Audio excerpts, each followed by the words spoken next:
Welcome back learners to sociology simplified channel. अब हम एक नई सीरीज के साथ आए हैं जो इग्नू एमएसओ से डील करेगी, मास्टर ऑफ सोशियोलॉजी। और सिर्फ इग्नू ही नहीं, आप यूपीएससी ऑप्शन के लिए, नेट के लिए कर रहे हैं तो भी कहीं ना कहीं इग्नू की सोशियोलॉजी इम्पोर्टेंट हो जाती है। तो उसको ध्यान में रखते हुए ये सीरीज है ये, जो टोटली बाइलिंगुअल लैंग्वेज में होगी and it's totally free of cost.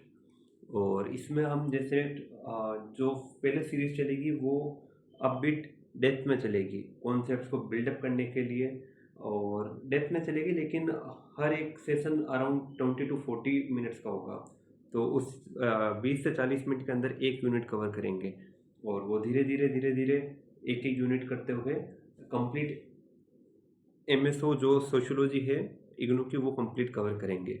तो उसी सीक्वेंस में जो फर्स्ट क्लास है, जो ये क्लास है वो शुरू रहेगी एमएसओ 01 से। और जो बुक है जो बुक है वो है sociological theories and concepts.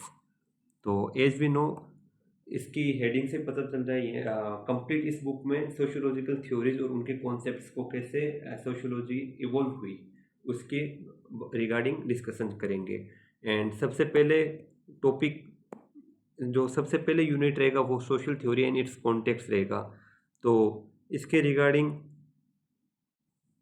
Social theory and context के रिगार्डिंग मैं सबसे पहले आपको क्लियर कर देना चाहता हूँ कि ये इस टॉपिक में पढ़ेंगे क्या। इस टॉपिक में पढ़ेंगे पहले थ्योरी क्या होती है, और थ्योरी का इमरजेंस क्या होता है, और इमरजेंस के साथ साथ ये सोसाइटी में और स्पेशली सोशल कॉन्टेक्स्ट जो सोशियोलॉजी है उसमें कैसे हेल्प करती है।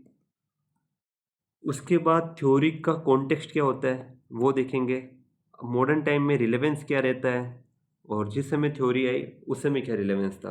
तो ये सब कवर करेंगे इसके अंदर। तो सबसे पहले जैसे कि चैप्टर है, जो ये यूनिट है वो कम्प्लीटली डिवाइड होकर रखा है फॉलोइंग चीज़ों में। जो ये कंप्लीट 11 टॉपिक्स है इनके अंदर डिवाइड होकर रखा है। ये समझने के लिए 11 टॉपिक्स है, इनको कम्प्लीटली अंडरस्टैंड करना पड़ेगा। पहले एक इंट्रोडक्शन है जो थ्योरी और कॉन्टेक्स्ट इन दोनों के बारे में एक ब्रीफ इंट्रोडक्शन दिया हुआ है। उसके बाद सोशलिज्म है, इनका इसका क्या प्रोविंस क्या रिलेवेंस है उसके बारे में है। फिर इंडिविजुअल विसेस कलेक्टिविटी, ये क्या होता है। फिर कॉन्ट, ये थिंकर्स हैं, इनके बारे में डिस्कशन रहेगा। और फिर ब्रिटिश सोशियोलॉजिस्ट की क्या है, फिर स्पेंसर इवोल्यूशन क्या है उनके बारे में।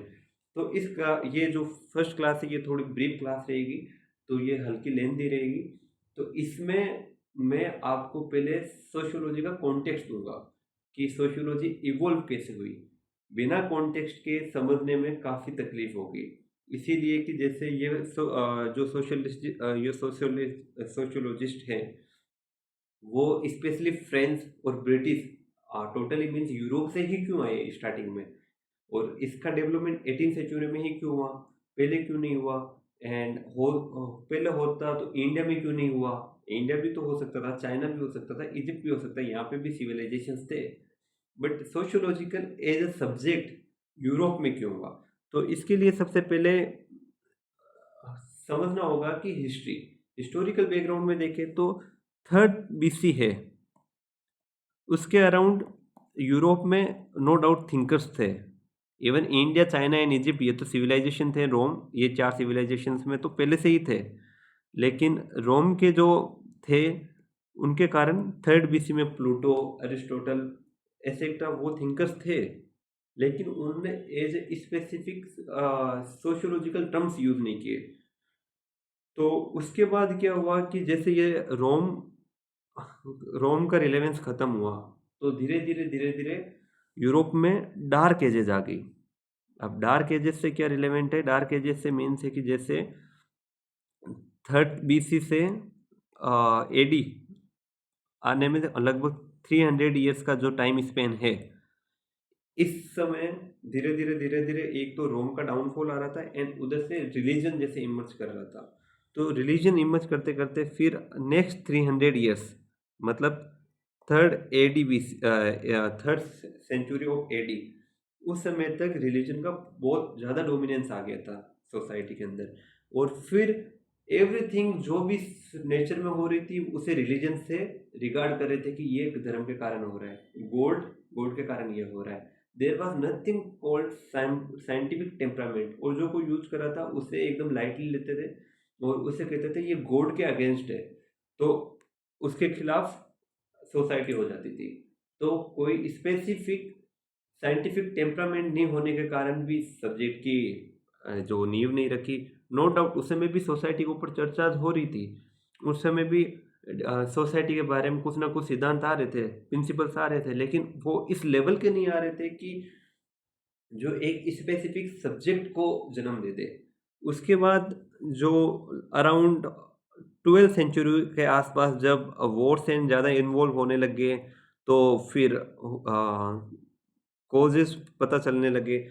तो उस समय कुछ फिलोसोफर्स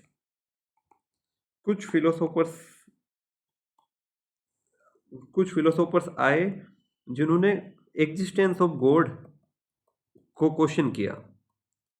और फिर यहाँ से जो चेंज हुआ कि एवरीथिंग जो हो रहा है जरूर नहीं वो गॉड के कारण हो रहा है, कुछ चीजें नेचर के कारण हो रही है।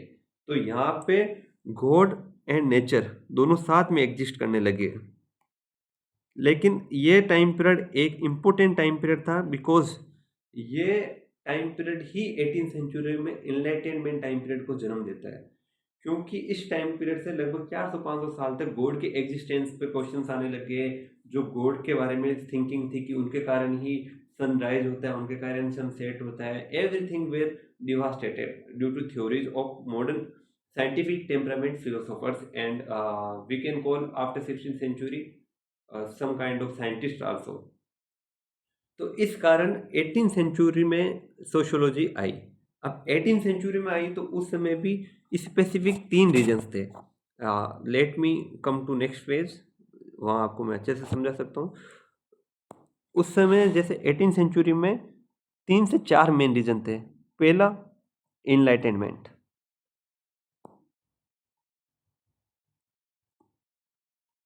Second French revolution, and third colonization,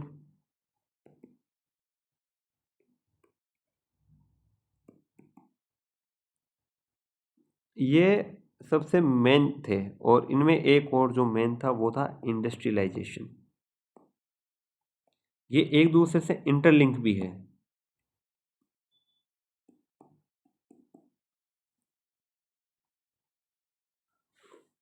ये एक दूसरे से इंटरलिंक भी है। अब इसको समझने के लिए देखिए कि जैसे 17th सेंचुरी तक साइंटिफिक टेम्परामेंट के जो क्वेश्चंस पूछ रहे थे एग्जिस्टेंस ऑफ गॉड के ऊपर, वो और ज़्यादा साइंटिफिक नेचर से आके एक इनलाइटनमेंट टाइम पीरियड आया।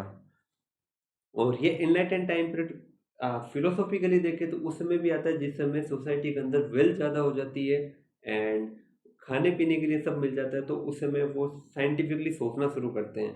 तो इस समय कहीं ना कहीं सोसाइटी वेल मेंटेन होने लग गई थी कि सोसाइटी के अंदर पैसे थे। एंड सबसे एक इम्पोर्टेंट ये था कि कॉलोनाइजेशन से यूरोप के अंदर स्पेशली ब्रिटेन फ्रेंच के अंदर पैसा जा रहा था। तो यहाँ पे बहुत ज़्यादा पैसा होने के कारण एक क्लास हो गई कैपिटलिस्ट क्लास, वो इंडस्ट्रीज को बढ़ावा दे रही थी ताकि पैसे से और ज़्यादा पैसा बना सके। तो इस कारण से इंडस्ट्रियलाइजेशन के कारण सोसाइटी का नेचर चेंज हो रहा था। सोसाइटी में क्लास डिवाइड हो रही थी, न्यू टाइप्स ऑफ क्लासेज आ रही थी सोसाइटी के अंदर, एंड सोसाइटी लेबर इंटेंसिव भी होते जा रही थी। तो उनकी जो प्रॉब्लम्स को समझना, उनके सॉल्यूशंस को देना, उनकी थिंकिंग को देखना, उनके माइंडसेट को देखने के लिए भी एक डेवलपमेंट कह सकते हैं। और एक जो फ्रेंच रिवॉल्यूशन है, ये इम्पोर्टेंट रीजन इसलिए हो जाता है French revolution, because French revolution में one of the prominent ideas सुनने को मिले थे about democracy, about equity, liberty, fraternity. जो specially liberty, equity, equality and fraternity, ये 3 आइडियाज तो फ्रेंच रिवॉल्यूशन के सबसे मेन आइडियाज थे। जब इक्वलिटी की बात हो रही थी और वहीं पे इंडस्ट्री जा रही थी तो क्लास डिवाइड हो रही थी। तो कहीं ना कहीं एक सोसाइटी के अंदर ये भी अंडरस्टैंडिंग आ रही थी कि इक्वलिटी कैसे ला सकते हैं। तो फिर सोसाइटी को पढ़ना इंपॉर्टेंट हो गया। तो कुछ ना कुछ एक नॉलेज का इंटरेस्ट हो गया, उस कारण भी पढ़ाई हुई, एक कुछ कंडीशंस ऐसी हो गई उन कारण पढ़ाई हुई। तो इस कारण से सोशियोलॉजी का इमरजेंस हुआ था 18th सेंचुरी के आसपास। अब कमिंग बैक टू, मैं कुछ डेप्थ में ही पढ़ा रहा हूँ, इसीलिए आपके पास आई होप ये नोट्स होंगे, नहीं होंगे तो मैं वैसे अपलोड कर दूंगा, कमेंट सेक्शन में मिल जाएंगे, पिन कर दूंगा, या वहाँ पे डिस्क्रिप्शन में मिल जाएंगे। Otherwise you can go to IGNOU Gyan course Google में, एंड वहाँ वहाँ आपको ये पीडीएफ्स मिल जाएगी चैप्टर वाइज चैप्टर, वहाँ से ये डाउनलोड कर लेना, ताकि आप एक थोरो रीडिंग करके सोशियोलॉजी एट फर्स्ट इंस्टेंट बहुत अच्छे से तैयार कर सकें। अब जैसे मैंने ये आपको हिस्टोरिकल कॉन्टेक्स्ट समझा दिया, तो हिस्टोरिकल कॉन्टेक्स्ट समझाने के बाद सबसे इम्पोर्टेंट है कि उस समय जैसे इंट्रोडक्शन में हम ये पढ़ेंगे कि ये थ्योरीज का क्या रिलेवेंस है। तो अब मैं थ्योरी की तरफ जा रहा हूँ, तो थ्योरीज को समझने के लिए आप एक बात समझिए कि कोई भी थ्योरी आएगी तो वो एक कॉन्टेक्स्ट में आएगी। कॉन्टेक्स्ट थ्योरी कब आएगी, जैसे अभी मैं थ्योरी बना रहा हूँ, मेरे प्रैक्टिकल एक्सपीरियंस है कि जब भी मैं बाहर निकलता हूँ कॉलेज से, तो मैं मेरे स्टूडेंट्स को देखता हूँ, एज ए प्रोफेसर मैं मेरे स्टूडेंट्स को देखता हूँ, जब भी मैं बाहर निकलता हूँ तो वो उस समय कहीं ना कहीं स्मोकिंग में इंडल्ज है, कहीं ना कहीं अपनी पर्सनल लाइफ में इंडल्ज है। नो डाउट वो पढ़ाई में भी अच्छे हैं, वो उनकी पर्सनल लाइफ है। लेकिन अगर मैं एक इस बेसिस पे, इस ये मेरा कॉन्टेक्स्ट हो गया, इस बेसिस पे मैं अगर एक ये विचारधारा बना के बैठ जाऊं कि today's generation is totally smoking generation, तो ये मेरा कॉन्टेक्स्ट हो गया। जरूरी नहीं है ये सही है, ये उस आधार पे है कि जो मेरा कॉन्टेक्स्ट क्या था, मेरी सिचुएशन क्या थी, मैं उस आधार पे एक कंक्लूजन पे आया हूँ। सिमिलरली कोई भी सोशल थ्योरी आएगी वो कॉन्टेक्स्ट में आएगी, कॉन्टेक्स्ट उस समय की सोसाइटी का। और कोई भी सोशल थ्योरी जब हम पढ़ते हैं तो हमें उस समय की सोशल कॉन्टेक्स्ट को देख के ही समझना चाहिए। नो डाउट आज कहीं ना कहीं LGBTQ एक मेन इंपॉर्टेंट क्वेश्चन होकर रखा है, लेकिन उस समय शायद फीमेल को वोटिंग राइट्स देने की भी बहुत बड़ी बात थी। फीमेल्स क्यों, इवन मेल्स जो लोअर क्लास के थे उन्हें भी वोटिंग राइट्स नहीं मिल रही थी। तो उस समय का जो मेन इंपॉर्टेंट इश्यू था वो था। लेकिन आज अगर वो पढ़े तो एक सिंपल लग सकता है कि हाँ नॉर्मली वोटिंग राइट्स के लिए ही तो प्रोटेस्ट था। लेकिन उस समय के कॉन्टेक्स्ट से, उस लेंस से देखेंगे तो वो एक वाइडर कनोटेशंस देंगे। तो फिर ये कॉन्टेक्स्ट होते हैं, ये जब मैं थ्योरी लिख रहा हूँ, जैसे मैं एक सोशियोलॉजिस्ट हूँ, मैं रिसर्च पेपर्स पब्लिश कर रहा हूँ अगर, तो मेरे कॉन्टेक्स्ट दो हो सकते हैं, एक इंटरनल कॉन्टेक्स्ट, एक एक्सटर्नल कॉन्टेक्स्ट। ये इंपॉर्टेंट है, ये आपको पेपर में भी ध्यान रखना है, और ये सोशियोलॉजिकल अंडरस्टैंडिंग के लिए भी इंपॉर्टेंट है। कॉन्टेक्स्ट दो प्रकार के हो सकते हैं, एक इंटरनल एक एक्सटर्नल। इंटरनल कॉन्टेक्स्ट वो होगा, पहले मैं आपको एक्सटर्नल कॉन्टेक्स्ट समझाता हूँ।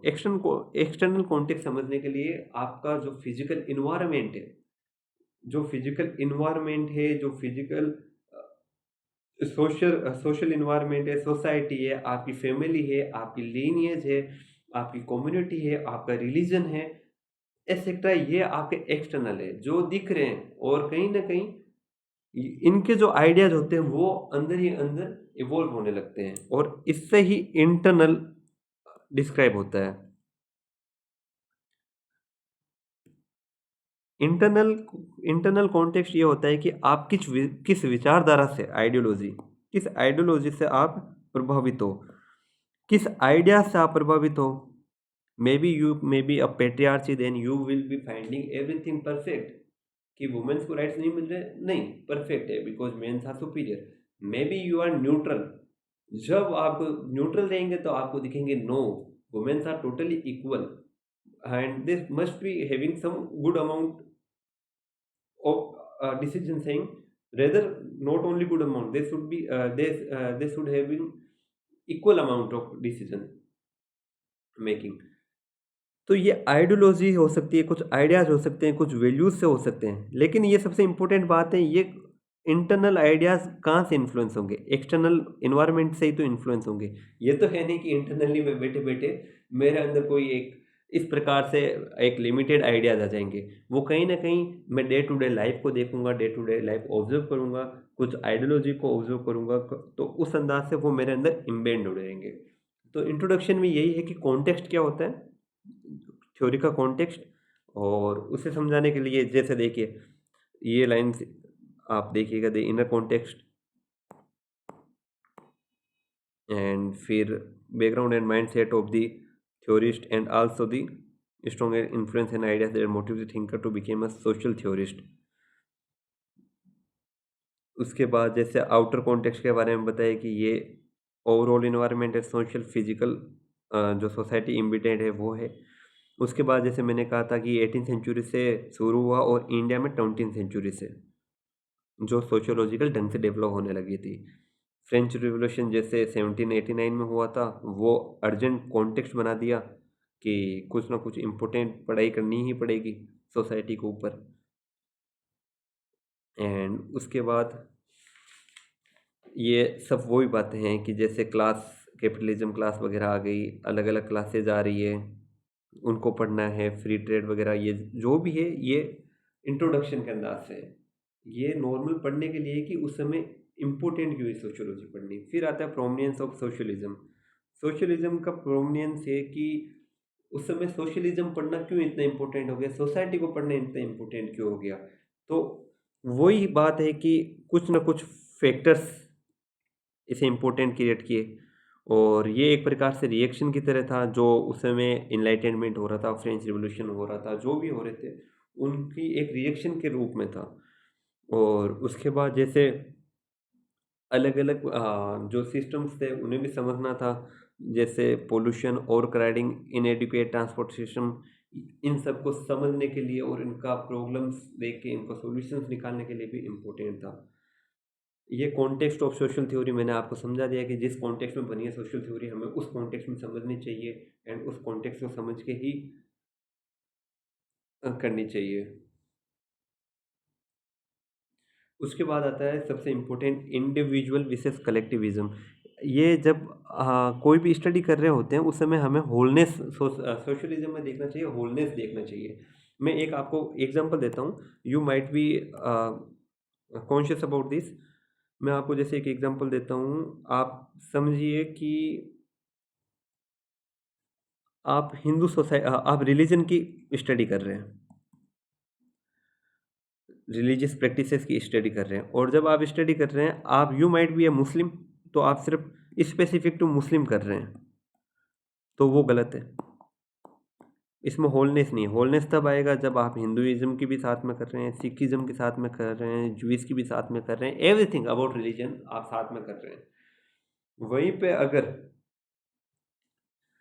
आप मुस्लिम रिलीजन की कर रहे हैं सिर्फ स्पेसिफिक, तो आपको नेसेसरी नहीं है कि आप हिंदुइज्म की करें, सबकी करें। आप तो स्पेसिफिक क्या, रिसर्च पेपर ही आपको मुस्लिम पे बन रहा है ना, मुस्लिम रिलीजन पे, तो आप इस पे फोकस करें। लेकिन इसमें यह नहीं कि आप सिर्फ एक सेक्ट को कर रहे हैं, या सिया या सुन्नी, आपको दोनों सेक्ट कवर करने हैं, सिया सुन्नी, इसका इन्वॉल्वमेंट, अदर प्रैक्टिसेस जो मुस्लिम्स में अदर वर्ल्ड में भी हो रही है। अब जैसे आप सिया पे कर रहे हैं रिसर्च, तो ये नहीं कि आप सिर्फ सिया पे कर रहे हैं तो सिया का अंदर जो प्रैक्टिसेस है उनके एक बायसनेस से कर रहे हैं। आपको होलनेस लाना है कि सिया में जो भी प्रैक्टिसेस हो रही है उनकी कंप्लीट रिसर्च कर रहे हैं। ओवरऑल मेन पॉइंट करेक्ट यही है कि आप जो भी पढ़ रहे हैं, वाट एवर यू आर रीडिंग और being making research, you should have wholeness of that topic. आप अगर डेप्थ में जाके पढ़ रहे हैं तो you should be in depth of that topic, आप उसकी डेप्थ में उस टॉपिक को पढ़िए। एंड उसके बाद अब जो इम्पोर्टेंट है वो है कांट एंड इनलाइटेनमेंट। ये कांट इम्पोर्टेंट क्यों है, क्योंकि इन्होंने ही फर्स्ट टाइम सोशियोलॉजी वर्ड दिया था, जो सोशियोलॉजिकल टर्म इन्होंने दी थी। उसके बाद ये पॉजिटिव फिलोसॉफी है। पॉजिटिव फिलोसॉफी क्या होती है वो भी मैं आपको ब्रीफली एनालाइज बता देता हूँ। पॉजिटिव फिलोसॉफी एक प्रकार की फिलोसॉफी है जो थोड़ी साइंटिफिक टेम्परामेंट की होती है। वो सोशियोलॉजी को एज ए साइंस स्टडी करती है, और वो सोशल साइंस नहीं कह के सोशियोलॉजी को ये कहती है कि ये स्पेसिफिक सोशल फिजिक्स है। अब ये सोशल फिजिक्स क्यों है, अब आपका ये क्वेश्चन आ रहा होगा ये सोशल फिजिक्स क्यों है, ये साइंस क्यों नहीं है। सोशल फिजिक्स इसलिए कि कांट का मानना था कि कुछ ना कुछ फंडामेंटल आइडियाज पे सोसाइटी डिपेंड है, और वो एक काउंटर रिवोल्यूशनरी थे कि हर चीज़ रिवोल्यूशन से सॉल्यूशंस नहीं आते, we have to think beyond it. और जो साइंटिफिक टेम्परामेंट वगैरह है उनसे हमें समझना चाहिए सोसाइटी कैसे काम करती है। और इनकी अप्रोच स्टार्टिंग में सोशियोलॉजी पे काफ़ी ज़्यादा इन्फ्लुएंस थी। और उसके बाद इन्होंने सबसे इम्पोर्टेंट जो डिस्कशन रहेगा इनका, इन्होंने 3 स्टेजेस बताई सोसाइटी की डेवलपमेंट की। सोसाइटी के डेवलपमेंट की 3 स्टेजेस इन्होंने इस प्रकार बताई कि पहली स्टेज रहेगी ऑलवेज, जस्ट अ मिनट,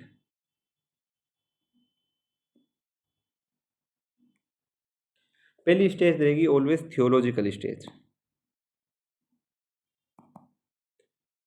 और दूसरी स्टेज रहेगी मेटाफिजिक्स, और तीसरी स्टेज रहेगी पॉजिटिविस्ट।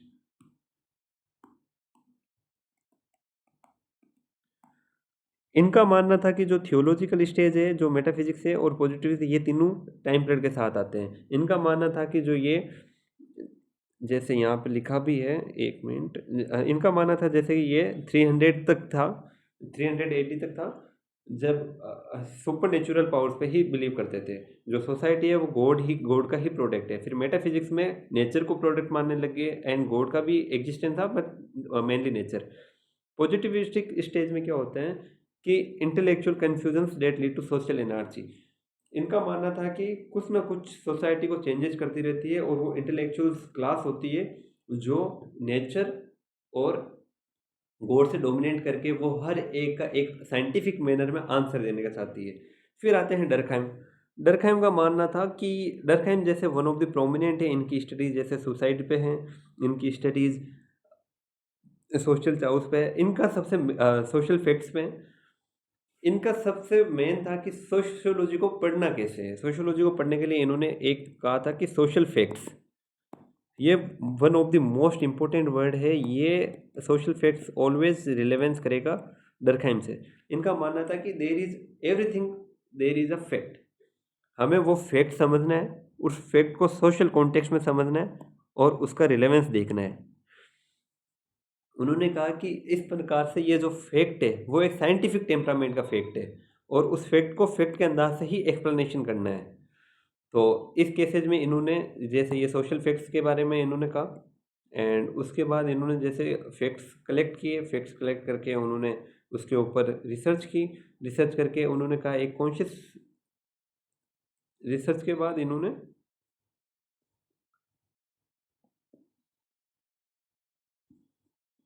ये सब किया। उसके बाद आता है मार्क्सियन आइडियोलॉजी। वो पेज मेरे इस पीडीएफ में है नहीं, मैं अपलोड करूंगा उसमें आ जाएगा।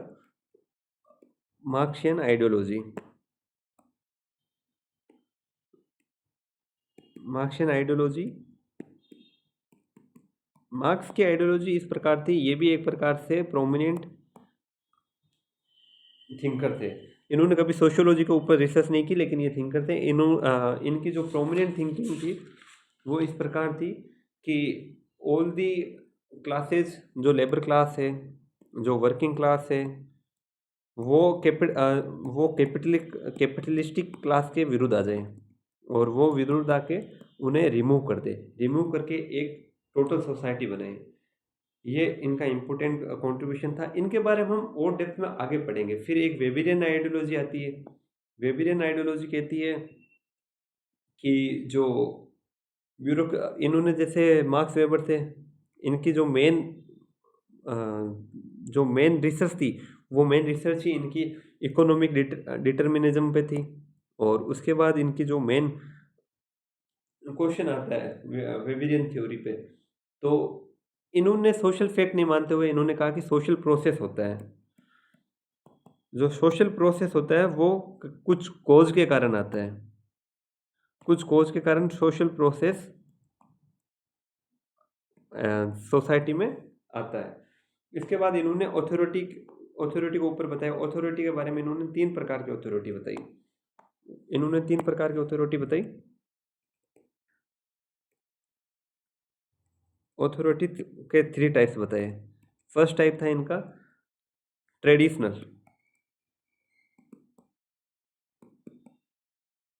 सेकंड टाइप था करिज्मेटिक, एंड थर्ड टाइप था इनका रेशनल लीगल। इनके मैं एग्जांपल्स दूंगा, आप आराम से समझ जाएंगे। रेशनल लीगल जैसे ट्रेडिशनल है, जो जैसे कि एक डोमिनेंट क्लास हो गई या डोमिनेंट कास्ट हो गई या डोमिनेंट रिलीजन जो सोसाइटी में ट्रेडिशनली चले आ रहे हैं, उनकी अथॉरिटी हमेशा सोसाइटी पे रहेगी। फिर आती है करेजमेटिक। करेजमेटिक की सोसाइटी की जो मेन लीनियज होती है उनसे हटके समथिंग करेजमियस सोसाइटी के लिए करते हैं या एक्स्ट्रा ऑर्डिनरी काम करते हैं, तो वो होगी charismatic. It's like extra ordinary. फिर आती है रेशनल लीगल, जो ये मॉडर्न डे में सबसे ज़्यादा इंपॉर्टेंट है, जिसमें जैसे पॉलिटिकल सिस्टम्स वगैरह है, ये रेशनल लीगल है। जो लीगलिटी भी है, जिसे एक लार्जर मास भी एक्सेप्ट कर रहा है और वो सोचने में एक रेशनलिटी भी दे रहा है, वो प्रेसिडेंट, प्राइम मिनिस्टर एसेट्रा, ये सारी रेशनल लीगल है। उसके बाद आते ये अभी तक जो चल रहे थे ये फ्रेंच एंड जर्मनी से रिलेटेड थे। अब जो है वो है ब्रिटिश सोशियोलॉजिस्ट। ब्रिटिश सोशियोलॉजिस्ट इनका क्या रोल था, ये समझना इम्पोर्टेंट है। ब्रिटिश सोशियोलॉजिस्ट के लिए समझने के लिए आप इम्पोर्टेंट 4 बातें समझिए, मैं यहाँ लिख भी देता हूँ वो चारों बातें। ये एक तो स्टेटिस्टिकल प्रेजेंटेशन में बिलीव करते थे।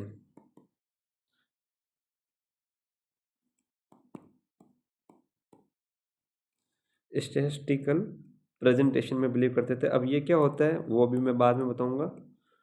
एक इनका लिटल थ्योरीज है,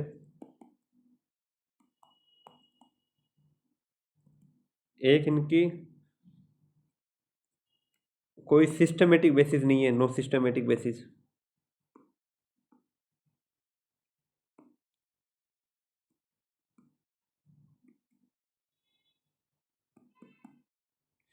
और एक इनके जो आर्गुमेंट्स है वो सर्कुलर आर्गुमेंट्स है।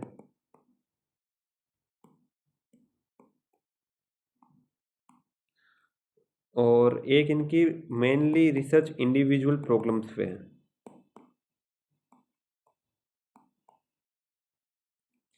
अब हम समझते हैं ये है तो क्या। स्टैटिकल प्रेजेंटेशन मतलब लाइक मैथमेटिक्स में कुछ ग्राफ फिगर्स दिखा के प्रेजेंटेशन करते हैं उस पर, तो ये कंप्लीटली फिक्स बेस्ड है। इनका कोई रिलेवेंस नहीं है कि ये जो चीज़ बता रहे हैं उससे कंक्लूजन क्या है। उसके बाद इनकी लिटल थ्योरीज, छोटी छोटी थ्योरीज, हर चीज़ पे छोटी थ्योरीज, कोई स्पेसिफिक थ्योरीज नहीं है और कोई बड़ी थ्योरीज भी नहीं है। फिर ये सिस्टमेटिक अप्रोच नहीं थी इनकी। सिस्टमेटिक अप्रोच इस प्रकार नहीं थी कि जैसे ये दोनों साथ समझा रहा हूँ, सर्कुलर आर्गूमेंट और सिस्टमेटिक इस प्रकार है। सर्कुलर आर्गूमेंट ऐसे है कि गरीब है तो इसीलिए वो डेप्थ के अंदर है, डेप्थ के अंदर है इसीलिए वो वो खेती नहीं कर पा रहा है, वो कुछ ना कुछ काम नहीं कर पा रहा है, काम नहीं कर पा रहा है इसके कारण उसके पास रिसोर्सेज नहीं है, रिसोर्सेज नहीं है इसके कारण वो डिप्राइव्ड है, डिप्राइव्ड है इसके कारण उसका शोषण होता है, शोषण होता है इसीलिए वो गरीब है। घूम फिर के हर एक बात का रिलेवेंस दूसरी बात से इंटरलिंकिंग अलग चीज है। गरीब है इसीलिए किसान है, किसान है इसीलिए गरीब है। समटाइम्स हम गांव में सुनते हैं ना कि वो किसान है इसलिए गरीब रह गया, एंड कभी कभी ये भी सुनते हैं कि किसान है इसलिए गरीब रह गया, तो गरीब है इसलिए वो किसान है। ये दोनों एक चीज पे ओवरलैप कर देते हैं। ये ब्रिटिश सोशियोलॉजिस्ट थे। एंड आफ्टर डेट कंक्लूजन यही है कि कंक्लूजन से पहले स्पेंसर इवोल्यूशन समझना होगा। स्पेंसर इवोल्यूशन ये कहता है कि जैसे सोसाइटी बढ़ती है, सोसाइटी बढ़ती है इन द सेंस कि सोसाइटी के नंबर लिविंग ऑफ पीपल्स बढ़ते हैं, तो फिर उसे कंट्रोल करने के लिए इंस्टीट्यूशंस आते हैं। इंस्टीट्यूशंस लाने के लिए कुछ ना कुछ थ्योरीज रिलेवेंट हो जाती है। इवन इंस्टीट्यूशंस को पढ़ने के लिए थ्योरीज रिलेवेंट हो जाती है। और इस इंस्टीट्यूशंस के कारण ही डिफरेंट डिफरेंट इस इंस्टीट्यूशंस के कारण ही डिफरेंट डिफरेंट स्पेशलाइजेशंस आते हैं सोसाइटी में। ये इम्पोर्टेंट बात थी। एंड उसके बाद ये कंक्लूजन है, जो कंक्लूजन में यही है कि कंप्लीट इनर कॉन्टेक्स्ट एंड वो उन पे बातें हुई है।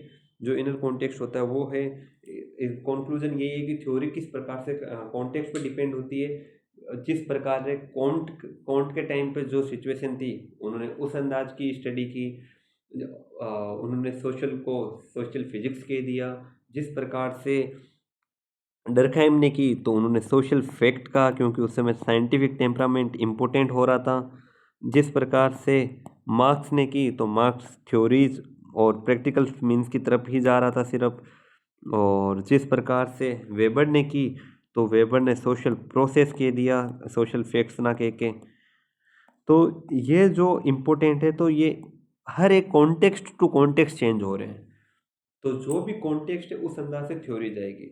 So today is this much only guys. ये यूनिट इसी के साथ कंप्लीट होता है। इसके साथ नेक्स्ट यूनिट करेंगे कॉन्सेप्ट एंड थ्योरी। थ्योरी और कॉन्सेप्ट का क्या रिलेवेंस होता है। एंड आज थोड़ी टेक्निकल इश्यूज आ रहे थे, वो मैं सॉर्ट आउट करूँगा। कहीं ना कहीं ये फर्स्ट क्लास थी एंड आपको कुछ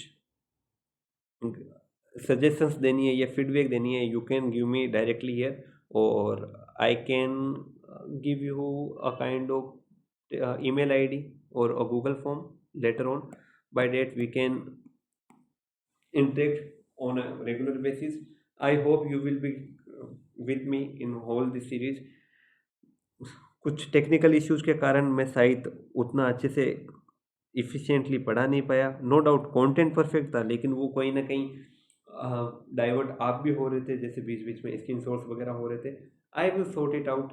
आप साथ में बने रहिए and I hope you will like it series. And I hope sociology आपकी इतनी परफेक्ट होनी चाहिए कि one of the most finance researcher इस चैनल से आए। Thank you. Thanks this my all my time.